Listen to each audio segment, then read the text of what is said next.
We are here with First Alert Chief Meteorologist Jennifer Valdez. Jen, you have a First Alert weather day that's just days away now. Yeah, tomorrow is the day, First Alert weather day for the threat of severe weather across the southeast.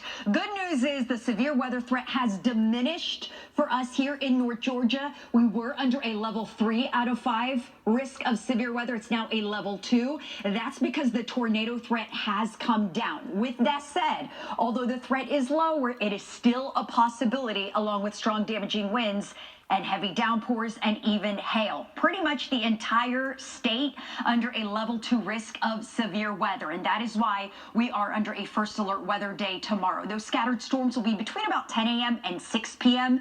The severe storms possible could bring strong damaging winds and hail. That tornado threat is decreasing, but an isolated tornado still possible, although not as likely. Right now, temperatures in the 50s and 60s. It's pretty warm out there. How about 63 in Gainesville, 60 in Atlanta? Pretty nice. Hopefully you've gone outside and enjoyed this day. The great weather sticks around tonight. Not as cold tonight as it has been with a low of 42 degrees. Then tomorrow, the rain moves in. Good news is it will be dry for the morning commute, so I wouldn't worry about any issues. Carolina stray sprinkle in West Georgia in the morning, but overall no impacts for the morning ride. As we head into the morning, we'll start to see some storms pop. This is trending a little sooner as well, so I think by 10, 11 o'clock, could already see some storms ahead of that main line. So the timing of the rain starting in the mid to late morning, continuing through the lunch hour, then the highest risk of severe weather is going to be here on this backside. So 2 o'clock entering West Georgia,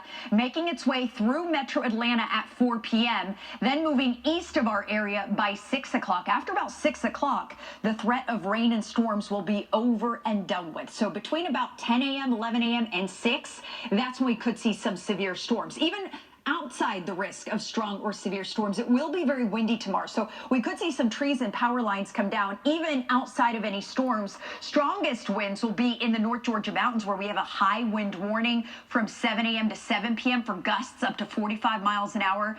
Rest of North Georgia under a wind advisory from 10 a.m. to 1 a.m. Saturday for gusts up to 40 miles an hour. The damaging wind risk, about 15%, about a 15% chance of seeing strong damaging winds over our area. The tornado risk is lower, thank goodness. Here, a 5% risk. It's still a possibility, but again, not as likely. Next week, we're tracking another big issue. Not severe weather as far as severe storms go, but it will be cold. We have a big Arctic blast moving in. Temperatures will 15 to 20 degrees below average. So we are going to get much colder next week, which brings us to our next First Alerts Tuesday and Wednesday. Could even see a little bit of wintry weather in the mountains on Tuesday. Look at that, a high of 36 down to 18 degrees Wednesday morning with a high of 37. So tomorrow, umbrellas. Next week, parkas.